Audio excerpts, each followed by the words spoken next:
evening. Welcome to Community and Technology, where we connect the global community with news, information, and resources that we hope will help improve your life. I'm Stu Reid. Here's my co-host, Dave Burstein. Hey, Dave. You have some sad news for us. Yeah, sad, but he led a great life. A fellow by the name of Newton Minow, 97-year-old previous FCC chairman, just passed away.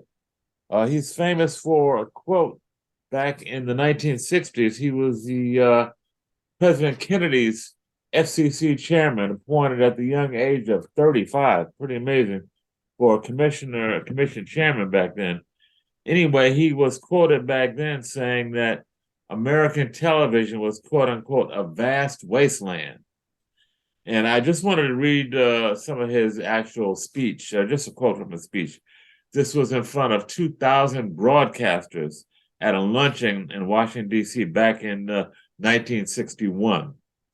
And he said, "Stay there," that is in front of a TV, "stay there without a book, magazine, newspaper, profit and loss sheet, or rating book to distract you, and keep your eyes glued to that set until the station goes off," Mr. Minow said.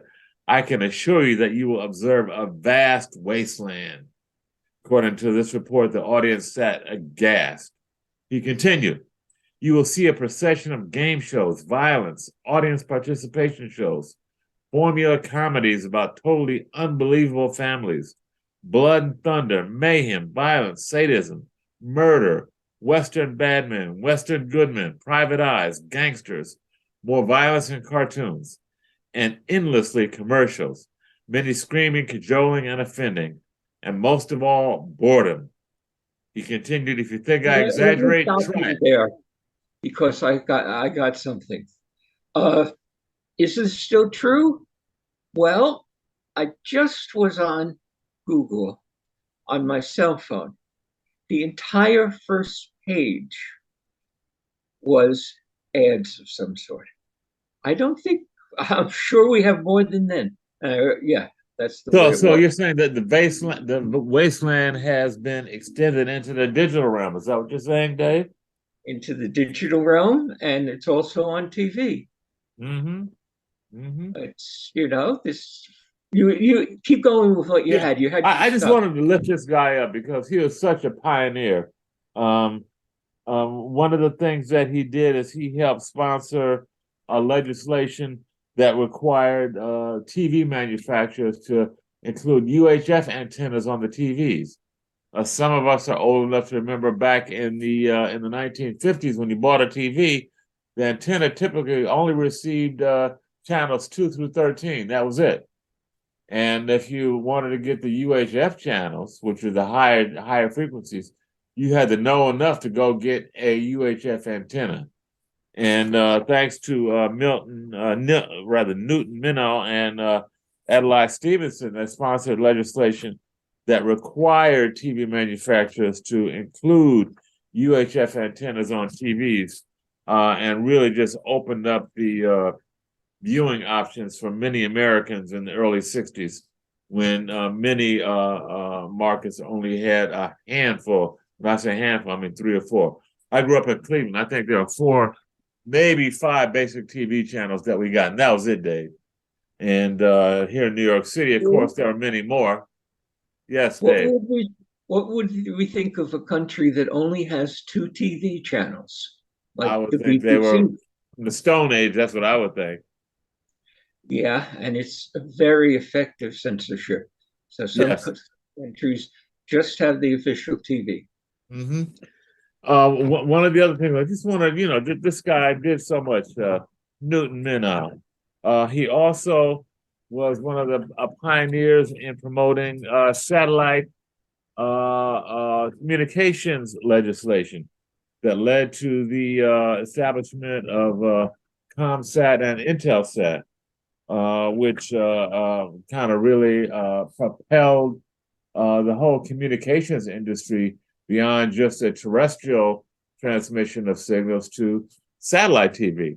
And I think it was 1962 when the first satellite TV transmission happened here in the U.S. And this guy, Newton Minow was a big mover and shaker behind that legislation. Interesting quote. He went to the White House and talked to President Kennedy at the time these legislation was pending, and he said, "This is him talking." He said, "I went to the White House and told President Kennedy that these communication satellites were more important than sending men into space because they would send ideas into space, and ideas last longer than people." I thought that was quite a prescient quote from this bureaucrat with had pretty good vision for a government bureaucrat guy. Anyway, one last thing from him, Dave, and then I'm done.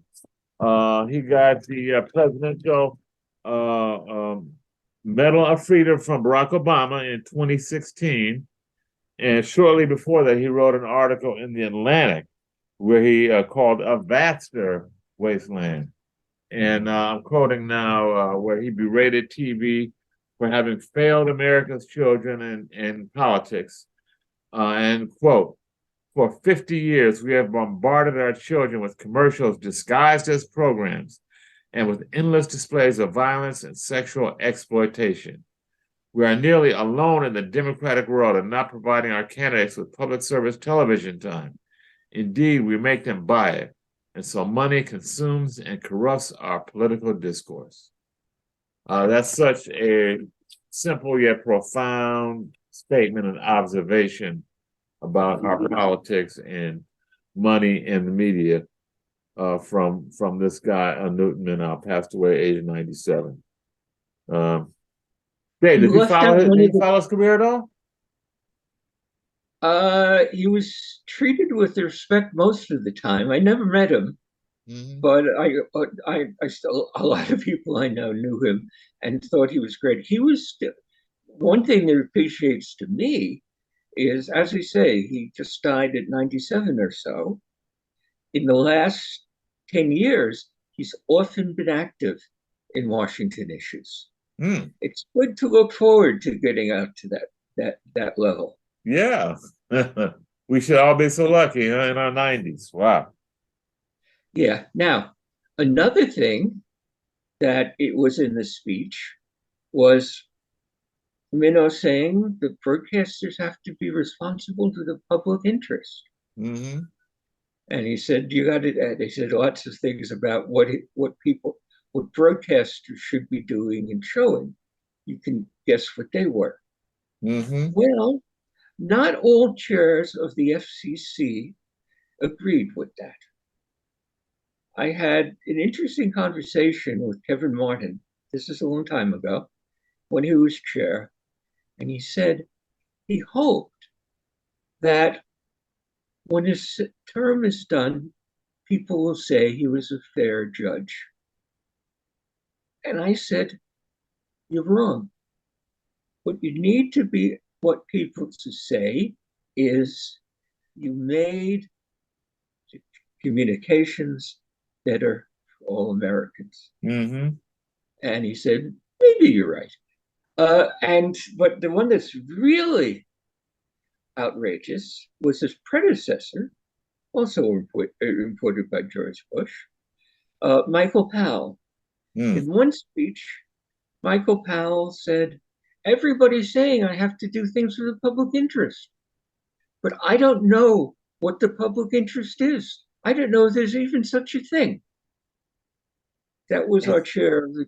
That's unbelievable. That's unbelievable. Well, Newton Minow certainly led the way. I mean, he talks so much about this stuff that many say he kind of helped usher in the whole era of public broadcasting programming, Corporation for Public Broadcasting, and got the stations, the big networks, to begin to focus on public interest programming. And you probably recall, Dave, for decades, there was an FCC requirement that certain hours of every week be dedicated and specifically for public interest programming that served the public interest. This is how all the Sunday morning TV shows back in the days started that talked about public interest stuff. a lot of black and brown folks got a chance to be on TV talking about our issues of concern at the time. This is in the early '60s, late '60s, and '70s, because of this legislation and requirements that the FCC adopted, that the broadcasters set aside a certain amount of programming every week for public interest programming. Now, of course, I think it was the Reagan years. All that stuff got wiped out as the whole deregulation mania swept government, and it was decided that regulation of business was a bad thing. And I don't think there are any public interest requirements anymore at the FCC. Are there, Dave? That you know of? Uh, I don't. I can't think of any. No, there's still a few rules. Mm-hmm. Obviously, obscenity, as Yeah. defined by the Supreme Court, is not allowed on the air, Yeah, and so. and of course, all the ownership rules got totally eviscerated. It used to be that you could only own a single one major TV and radio station in the same market. I think it was a rule of three, and then it was a rule. They changed it to the rule of seven. Anyway, it limited this regulatory scheme, limited the amount of market power that any corporation could have in a given market and across the country. And it became then the rule of seven. You can own 7 stations across the country in major markets. Then it became 11. And I don't think there's any regulations anymore. There's been so much consolidation of the broadcast, both radio and TV, especially in radio, where there are just a handful of radio groups that own most radio stations across the country, of which there are literally hundreds, if not thousands. So there's been so much consolidation, and of course, what that means is you're limiting the voices, Dave. You're limiting the discourse. You're limiting the conversation when you have major corporations that control the voices, or just a handful of major corporations that control the voices of all the major media. And some of them are named Rupert Murdoch. Ooh, how about that? Yes. You want a Murdoch story? I love Murdoch's story. He's been in the news lately with all the stuff going on with around the last election and the claims of election fraud that his company Fox News just perpetuated such bold-faced lies for so long. It really undermined the democracy in so many ways. But you probably have another story. Well, I digress. Go ahead, Dave.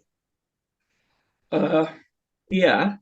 It was amazing to everybody a few months ago when Murdoch turned against Trump, and suddenly the Wall Street Journal started having articles about why Trump can't win and things like that. Mm-hmm. He has that personal power. Mm-hmm. But it's even more so in Australia. He owns a major TV network, not a miscellaneous cable, a major network, and something like 6 of the 8 top newspapers there. Now, the reason I'm thinking of that is there's a separate story, which we won't get to this week, that in Australia, they did something that Korea wants to do, India wants to do, the EU wants to do. They want the American giants like Google and Facebook to pay some money to their press. And somebody from Australia took a look at this and said, well, you're the first one to actually insist on it. But most of us don't want to give half the money to Rupert Murdoch. Mm-hmm. He has that kind of power there. So Dave, let me just understand the newspapers and the publishing folks want the electronic digital media to pay them for running their stories. Is that in essence what's going on? Yes. If Google News picks up the story from the Sydney Morning Herald or anything else in Australia, they now are obligated by law to negotiate and pay. Interesting. Yeah, there's numbers floating around like over 100 million. Mm-hmm. India's government said the same thing. Korea has been trying to do it for 3 years. We had that Mm-hmm. on, we put that to the radio. Mm-hmm. And almost everybody in Europe is trying to get some money from the rich US giants. Because can you think of a really big internet company anywhere in Europe? Um, hmm. Aren't they mostly U.S. based? There probably is. Germany must have a big internet company. I can't call the name out though. Not as big as the ones we're talking about. Right. Nor England either, huh? Nor England, nor France. They have big Wow. network people, Mm-hmm. but they don't have internet companies. Mm-hmm. Uh, they are. I saw a list. I think it was the top 10 internet companies Mm-hmm. by market value. 7 were in the United States, Wow. and 3 were in China. Wow. I think there's an Indian who made it in. So people in the EU very strongly they're fighting over just how to word the legislation. Mm-hmm. Uh, don't think all the money from Romania and Paris should be going to California and Oregon, where our Mm-hmm. company, which makes sense in a lot of ways. Yeah, I mean, I would gotta agree. I mean, it's the financial piece, which is tremendous, of course, and then there's also the control of information piece. So, just like you mentioned the Wall Street Journal. I don't know if folks know, but the Wall Street Journal is owned by Rupert Murdoch, as is the New York Post, owned by Rupert Murdoch, as is Fox News Channel 5, owned by Rupert Murdoch. And it's not just the New York market where he has such a huge reach, as you said, in Australia and also in Europe. He owns a number of the satellite TV networks, Sky TV, and a bunch of the satellite TV networks in Europe. And I'm sure I can't call the names out, Dave. You may know, but he probably owns many of the newspapers over there as well in the EU. So I mean, you're talking about concentration of money, and you're also talking about concentration of the flow and content of the information. And if you don't understand how powerful that is, just look at the example that we just went through with this whole fake election being stolen nonsense that was perpetrated by Donald Trump, but it would not have gone anywhere were it not for Rupert Murdoch and Fox News support and perpetuation of that vast lie. So, I mean, you just see the power that media has to control minds and to control opinions. And it's for that reason that, we really have to take a real hard look as more and more of not just the TV and print media, but as you say now, Dave, the digital media, internet platforms are consolidated and controlled, and there's so few of them now. It's really something that we need to keep an eye on because it's has frightening implications, I think, for democracy and for human freedom, not just here but across the globe. Did you just say that a billionaire had, because he bought a newspaper and things like that, enormous influence on our election? Yes, I did. Are we still a democracy when a few very, very rich people have so much power? I don't know what the word means anymore. Yeah, yeah.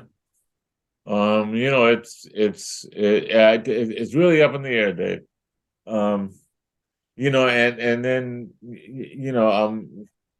just to tie back to Newton Minow for a second, he was the guy that did some behind the scenes maneuvering in Congress so that the first presidential debate that was televised between Kennedy and Nixon was put on TV. Apparently, there was a legislation that said you had to give equal time to everybody.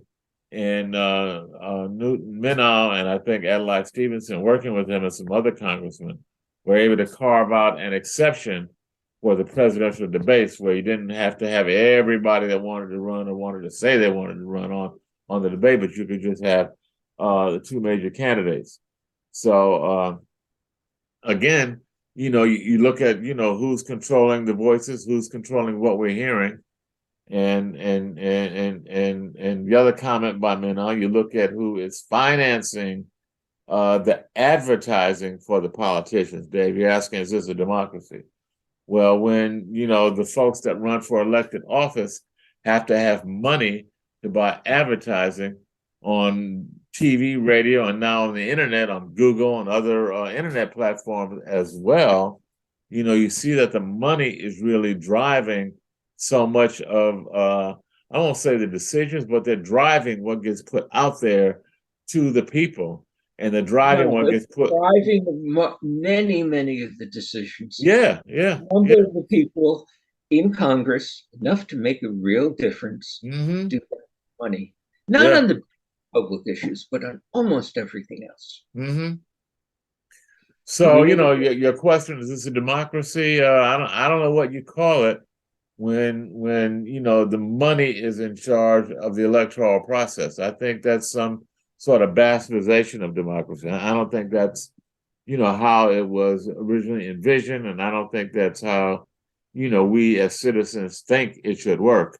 But where I said, the money really is in charge of the process. And I've been spending 25 years watching how this is done in Washington. I didn't walk in naive, but it actually turned out to be worse than I thought. Wow. 2/3, 3/4 of the decisions are made by how much lobbyist money is there. Something like net neutrality won't be made by the money, because that's very public. People know it. They're not saying, but anything that the public is not getting involved in, lobbyists tend to roll. Wow. I've got some stories that are different for us a little bit. Last week, we talked about how AI is going to affect the military. I've got 2 of those.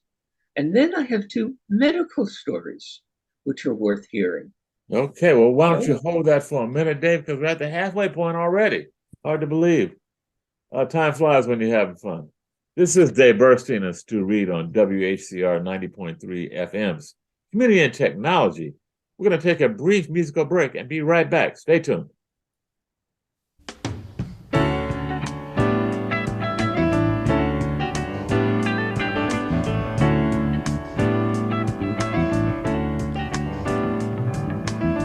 I'm gonna take myself a piece of sunshine and paint it all over my sky, yeah.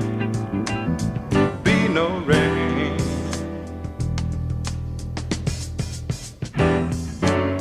Be no rain.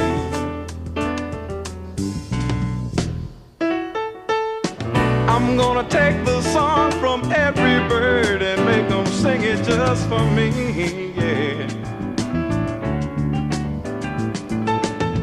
Birds got something to teach us all about being free, yeah. Be no rain.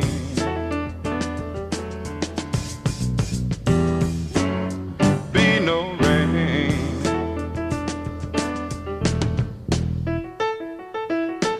And I think I'll call it morning from now on.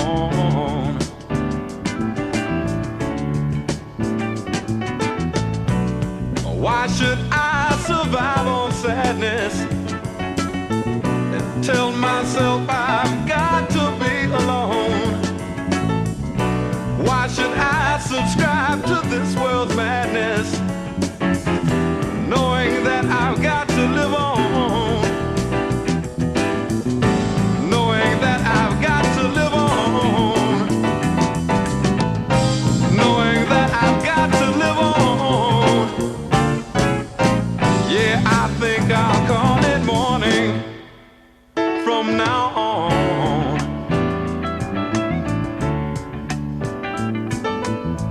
I'm gonna gonna take myself a piece of sunshine and paint it all over my sky, yeah.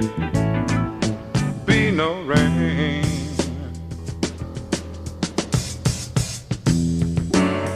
Be no rain.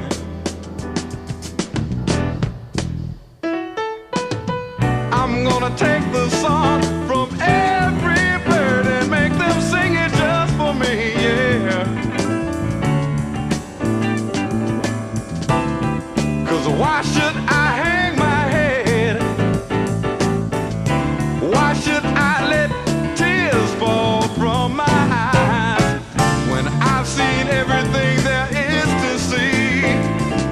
And I know that there ain't no sense in crying. I know there ain't no sense in crying. Yeah, I think I'll call it morning from now on, yeah. I'll call it morning from now on, yeah. 'Cause there ain't gonna be no rain, be no rain, be no rain, be no rain from now on, yeah. Okay, we're back. Community and Technology with Dave Burstein and Stu Reid. Dave, there are a couple of interesting stories just to kind of change the conversation. There's some legislation, proposed legislation pending that purports to protect kids online, which apparently has language in Capitol Hill for a while, but now the efforts to revive some of it. There's one effort called the Kids Online Safety Act, or KOSA, K-O-S-A, which would impose a duty of care on for digital services that prevent certain harms to younger users, and make them conduct an audit to suss out risks of their products. There's a second proposed legislation called the Earn It Act, which would expose digital services to greater civil liability for hosting child abuse material and set up a federal commission to curb it. And then finally, there's a third piece of legislation called Stop Scam Act, which would create a cause of action for victims of child abuse to seek damages for tech companies. Now, of course, there's a tremendous amount of lobbying. We were talking about lobbying before the break. Tremendous amount of lobbying from the tech giants against most of this legislation. But there are also some concerns raised by other advocates who are concerned that some of this legislation could actually expose kids to more data collection on kids, and could also, one of the critiques of the Earn It Act is that it would limit sex education resources online out of fear of liability. What have you heard about this stuff? Where do you think it's going? That particular one is stretching, but this is very serious because a pile of Democrats have joined the Republicans. There's a good majority who wants the internet to be censored in the name of protecting children. Mm-hmm. And the way they're planning on doing it goes far, far beyond that. Nobody could go to Pornhub, and there'll be lots of other things. It'll be Planned Parenthood with the information about abortion pills. Mm-hmm. Without showing government, if these bills passed, without showing government issue ID like your driver's license or passport. Now, what you say? You couldn't access these sites without showing ID? Is that what you're saying? You won't be able to access unless you showed them your ID. Whoa. And some of this stuff reads like you wouldn't just have to show them your ID once and sign up. You would need to do that every time you clicked in. Mm. So all the public interest people, and there really is a public interest in this field, are jumping in hard. The best suggestion I heard is the folks trying to get rid of TikTok because we don't like Chinese in this country. Mm. And it's really silly.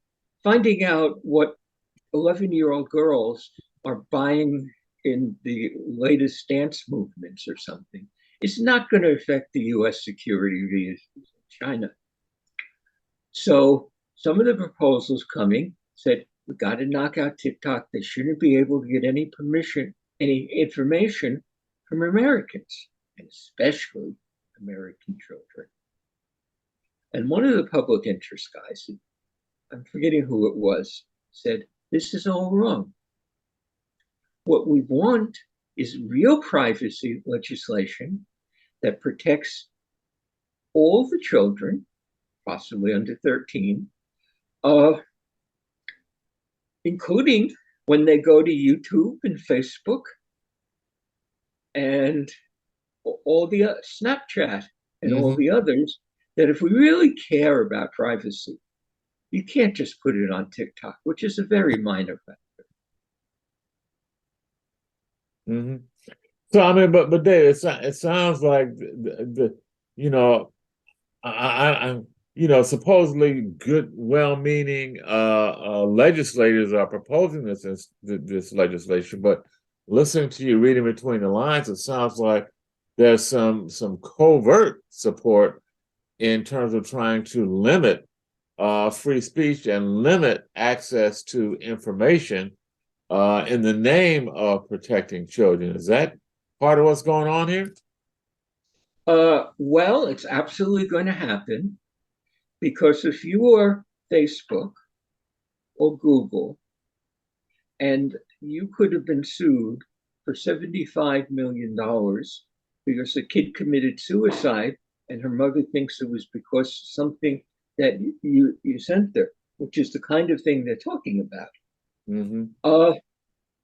The only plausible response by the companies is not just, you can't listen to it all and figure out which is possibly not appropriate for young kids. So you have to make a really broad brush and turn away everything, which would certainly get to the point in some states of saying Planned Parenthood cannot put on the web in that state information about how to get an abortion. That's one's already, that one's they're already talking about. There's 4 or 5 states, one of which, Midwest, I think, actually has put a version of this through. It probably won't be constitutional, but that's by my reading of the Constitution, or the reading of 9 out of 10, including Republican Supreme Court justices. But it may not be the reading of 6 of our current Supreme Court justices. Yeah. Now, Dave, isn't there also some pending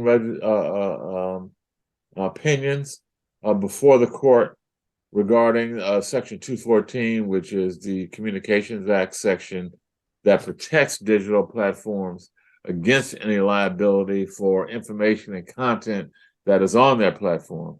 And there's a question as to whether or not those protections should continue, or whether or not the platform providers should be responsible for the information and the content on their platforms. I believe the Supreme Court has some decision, some case in front of them that's going to have pretty broad implications for that. And that's also a very big thing for the last year in Congress, because Donald Trump and his supporters, who are half the Republican Party in Congress, thought that the major media and the stuff on the web, whether it be the New York Times or Vox or what you see on YouTube, was biased against Republicans, was loaded with lies, and was fake news. That word came up again and again on stuff which not only were not fake news, but were absolutely clear. You know, the vice president, Trump's vice president, having said something. So that's a very big issue. It's going to be played out a lot at the states. So will probably privacy, because the big tech companies don't want privacy to apply to them, and they may block it. The original legislation plan and the one supported by public interest is a fairly serious privacy protection. I don't think it's as good as the one in China. And it doesn't have the loophole that the Chinese government can get anything no matter what the legislation is. Sometimes it's true here. But on other things, like what did Chinese internet companies do? They have much stricter privacy regulations they put in 6 months ago, and they've been enforcing some of them.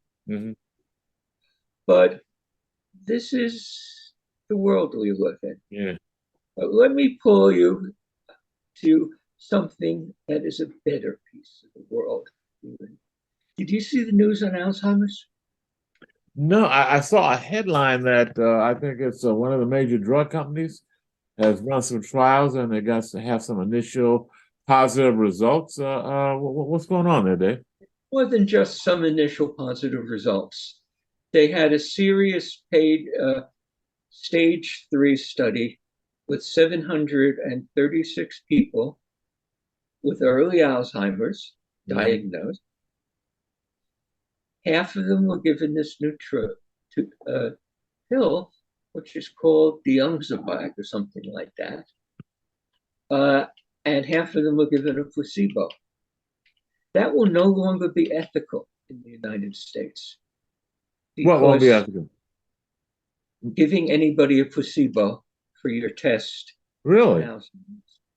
Yeah, because the data that just came, and we're talking about stuff that's in the New York Times, this isn't some obscure National Enquirer stuff, is that 35% fewer of those getting this drug had a particular level of memory loss after a year.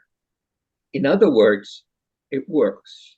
And a lot of major medical people have said the same, and they're getting excited.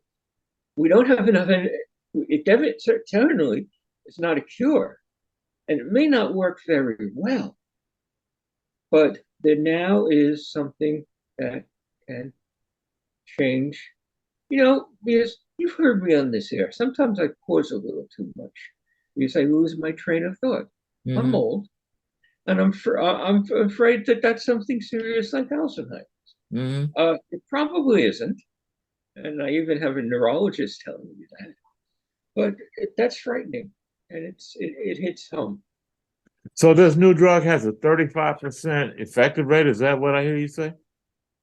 35% fewer people.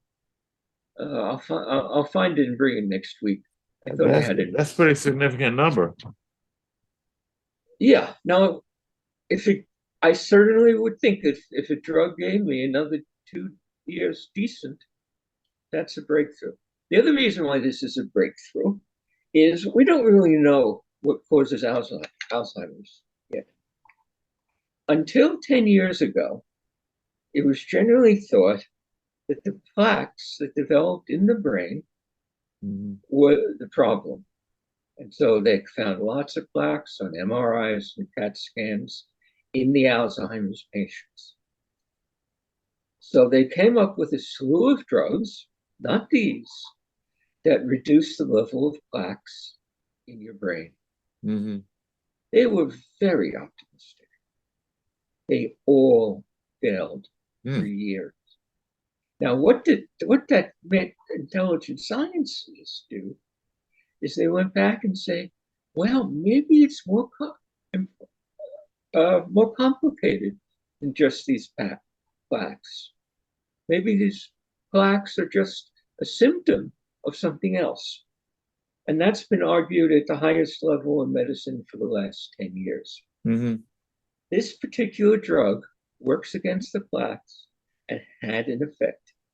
So it doesn't mean the plaques or the plaques is everything, but it does say the plaques are effective in destroying people's memory. And these are monoclonal antibodies from big drug companies. They got 2 of them at the FDA waiting for approval, and they're going to get approved fast. And every drug company in the world that's competent is looking to make a better version of same. That's exciting. I don't know if many of our listeners have any experience with Alzheimer's, I don't directly in my family, but I have a very close friend that I've known for decades, who was married for many, many years, has three children by the husband, and gradually over as of like 10 years ago, all of a sudden, shouldn't say all of a sudden, but gradually he came to not know who she was and just became a total 100% stranger to his wife and his children. And it's the most frightening thing imaginable. Dave, you can imagine your very dear family member, your mom, your dad, doesn't know you. I mean, it's like something out of a movie or something. It's a Wonderful Life or something like who are you? And you're talking to your mom or your dad. I mean, so it's a very, very scary disease. It's Alzheimer's. So any breakthrough in treatment of that is really exciting news. Yeah, on this one, thousands of the best researchers in the world have been working on Alzheimer's Mm-hmm. as long as I can remember. And they failed and failed and failed. So this one got people. I'm not Okay. talking people like me. I'm talking about medical professors. Mm-hmm. Really, I'm going to have another medical story, but Okay, we got about 5 minutes, Dave. So let's we don't have enough bring it time to home. do the military stories that I'm going to bring.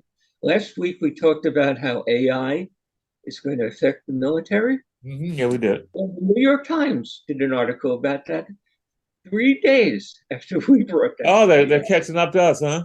Yeah, they didn't actually get it from us. This is well-known stuff. And but I've got some of that to bring for the next show. Okay. Second one, opposite of hope. Who dies from Alzheimer's in New York City? Not Alzheimer's, COVID in New York City. What are Well, they like? certainly more Younger, black and old? brown people than everybody else. That I know.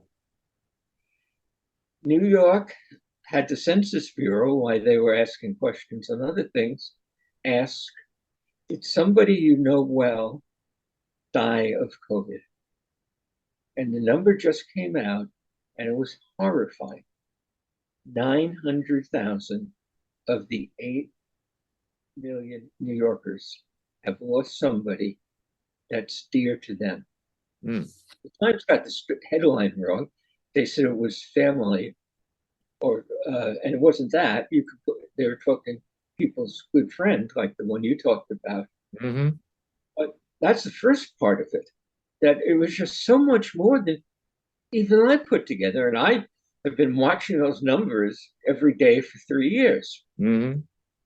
Second part of it is it really became clear, not that we didn't know it and not that we didn't say it on the air, of who were the most vulnerable.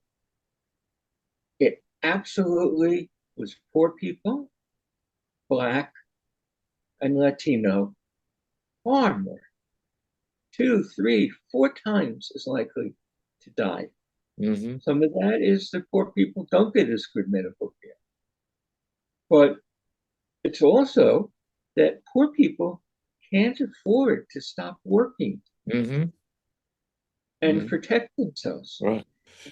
A lot of people. And a corollary to that also, Dave, is that Black and brown people are disproportionately represented in the first responders, the nurses, and some of the frontline caregivers that had to continue to go to work, the transit people, the traffic people, the folks that had to continue to work during the height of the pandemic.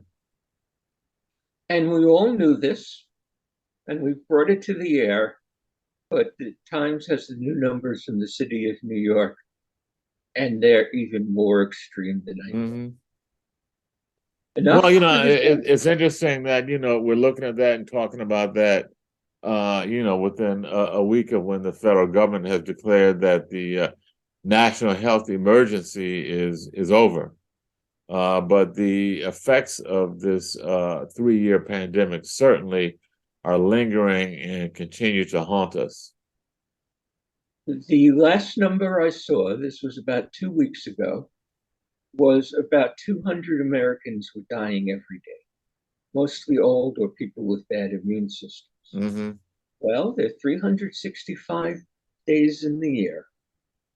So we're talking about 30 or 60 or 80,000 after we no longer have an epidemic emergency. Mm. It's still there Mm-hmm. as a really serious problem. Related to which, last thing, of the vaccines that saved tens of millions of lives around the world on COVID are made with messenger RNA, a brand new technology to use in humans. And the result was vaccines happened in 6 and 8 months as opposed to 2 or 3 years. The companies, including those who made the COVID vaccines, said, we can do this about other things. And the first one just got licensed for RSV, which is something like respiratory syntactical virus that none of us knew, but it was part of the pandemic course, and 12,000 people die of it every year. Mm. Did I bring the melanoma story to the air? No, I don't think you did. Cancer? We don't have the time today. No, we're about out, but that's save that. There's so much to talk about. Yeah. Yeah. Thank you, guys. Yeah, thank you, Dave, and thank you to our audience for listening and for your awareness and for hopefully doing something with this information that we bring to you on Community and Technology. The whole idea is to raise awareness and to give you, our audience, information and tools so that you can go out and improve the quality of life for all of us. So this has been Community and Technology, Dave Burstein and Stu Reid on WHCR 90.3 FM every Wednesday at 5 p.m. Tune in. Just might learn something. Thanks. Good night, all.